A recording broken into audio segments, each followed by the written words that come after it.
Let's settle for our stories. Now, the opposition New Patriotic Party says it will restore government budgetary cuts to the Ministry of Food and Agriculture when voted into power.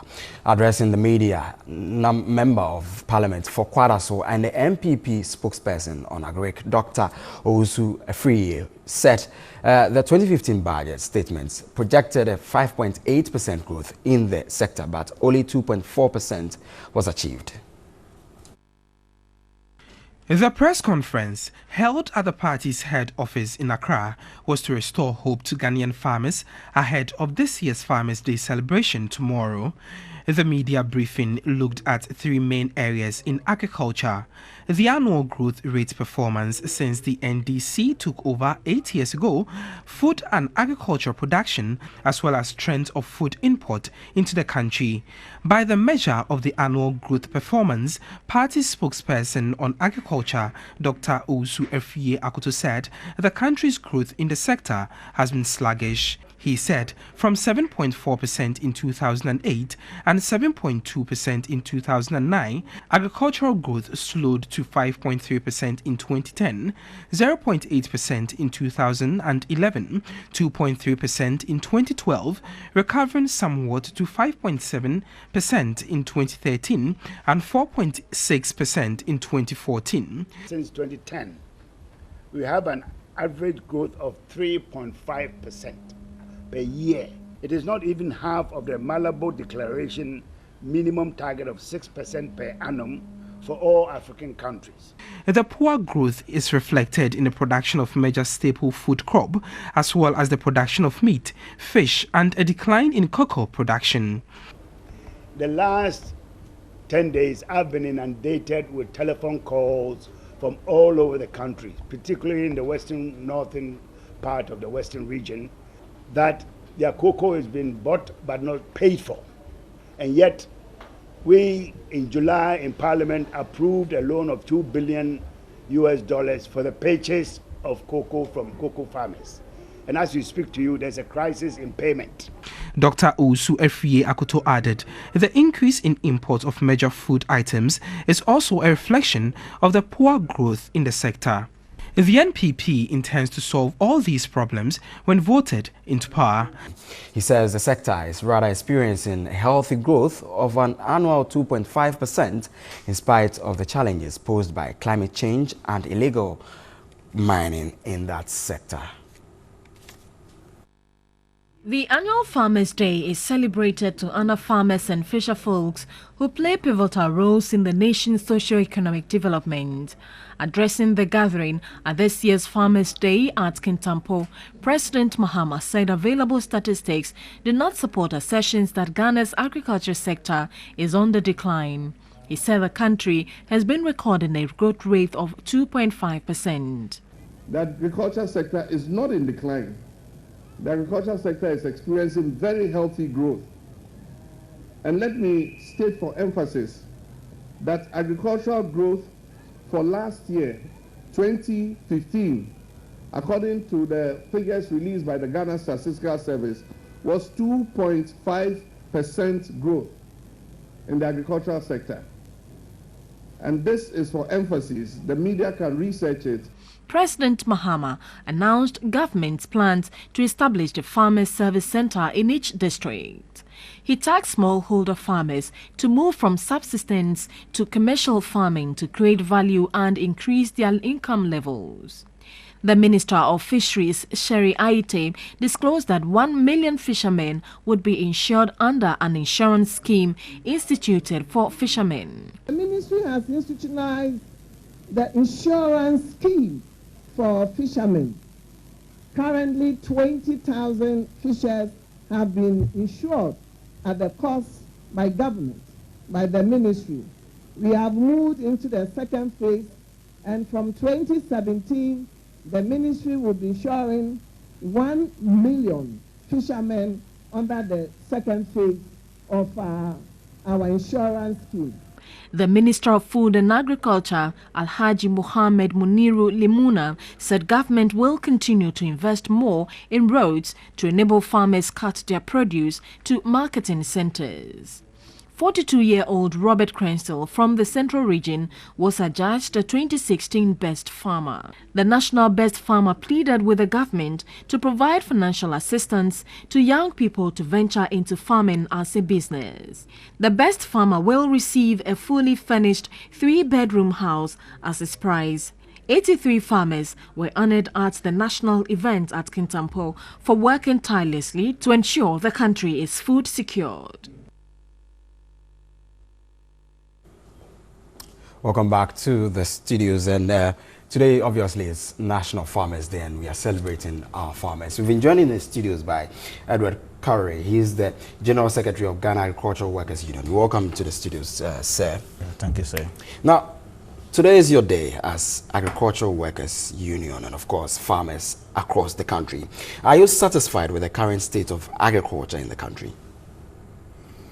Well, let me use this opportunity to congratulate farmers for being able to put food on our tables for all this time, and also being able to maintain the economy in spite of the challenges that we are all going through. Certainly we could have been better given what can be done within the agricultural sector, because this is an agrarian economy. Agriculture is a large sector of our economy. It houses a large proportion of our labor force. It also houses a large proportion of the people who, in actual fact, could not get jobs somewhere, probably in the rural areas. So you can see that agriculture plays an important role in the economy. But, of course, we are yet to actually experience the full potential of agriculture in this country. Are you worried as someone working in the agricultural sector that over the years the contribution of agriculture to our GDP has dwindled? It is losing its position to the services sector. Are you worried? Well, certainly in development theory, it is the normal thing to see agriculture. The economy will allow agriculture to shed off its labor and its contribution to manufacturing and industry. Services will have to grow at the back of agriculture and then industry. But the question you ask is, today our GDP is led by the services sector. So you ask the question, on whose back is it are those services being growing? It means that it's growing on the back of what? Imports. You know, because the services sector services the imports instead of agriculture, instead of manufacturing. Well, if you look at the figures, you will see that the statistics does not show that the manufacturing is growing at a rate that is impressive. Agriculture itself too, and by itself, it seems to be losing, or is completely losing its position to other sectors. But that is not where the problem is. The problem is the rate of growth of agriculture itself. You know, it is not necessarily its contribution to GDP, but because that is a proportion. And if the other sectors grow faster than it, then of course they will take a bigger part of the proportion. But the rate of agriculture itself, because African countries themselves have declared that agriculture is an important sector for their economies, and therefore expecting that countries must grow their agricultural sector not less than 6%. Is our agricultural sector growing at 6%? It means it's still lower. But then you have to situate it in the midst of the challenges that we are being faced. All right. Yeah. I'll catch you there and hold you there. Let's get onto the phone lines, because we've been joined on the phone lines by Philip Abayori, who is the president of the Ghana Agriculture Chamber of Commerce, and he joins us via phone now. Good evening, sir, and thanks for joining us on News of 10 tonight. Hello, sir. Fine evening, thank you. Yeah, hello. Yes, very well. Now, our agricultural sector has grown over the years, just like any African country. For this year, For last year, I must say, we grew at a percentage point of 2.5%. Should we be happy as a country? Not at all, really, because this 2.5% is not an impressive figure. We have grown beyond that before, and we have the comparative and competitive advantage to grow more if all what it takes for us to be able to ensure that the agricultural sector is resourced. I don't think we are doing very well because our raw material production is low. Industry is not, blooming to be able to pick up raw material from the farmers.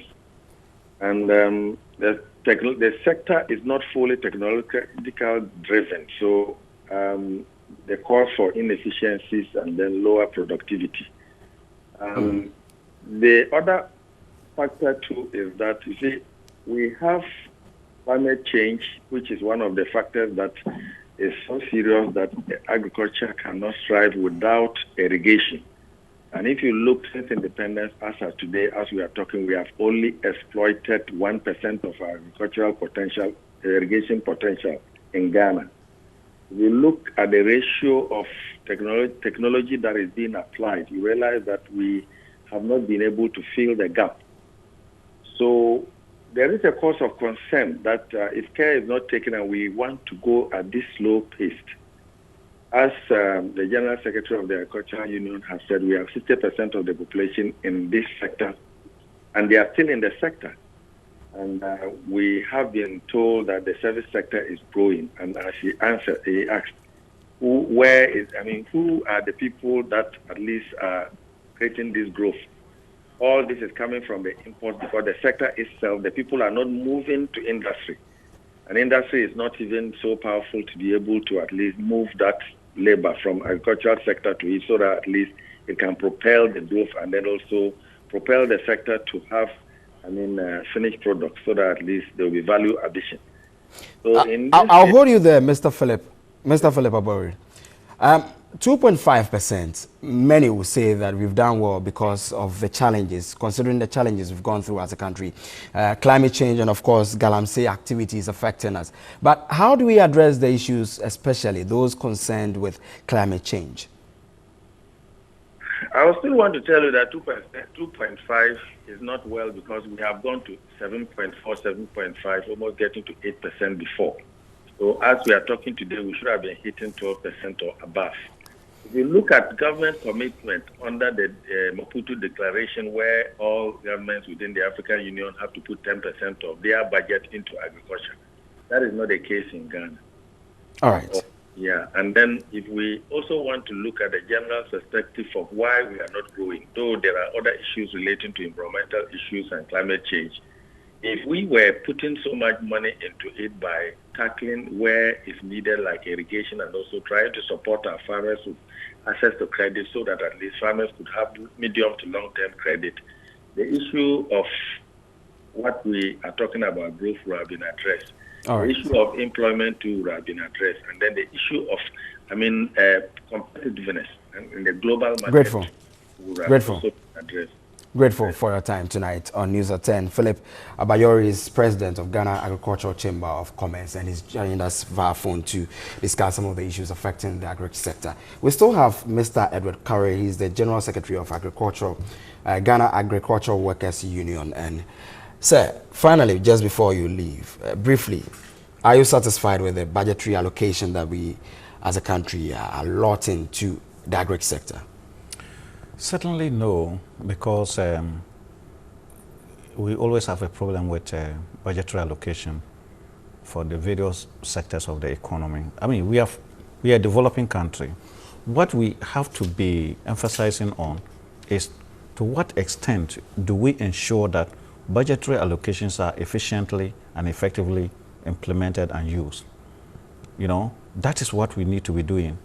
Because we know that as a development, we don't have all the resources, and more importantly, our budget is subsidized by development partners' contributions. That it means that we cannot give the type of allocation that we expect. However, we must be able to ensure that every peso or CD that we allocate to agriculture is properly utilized.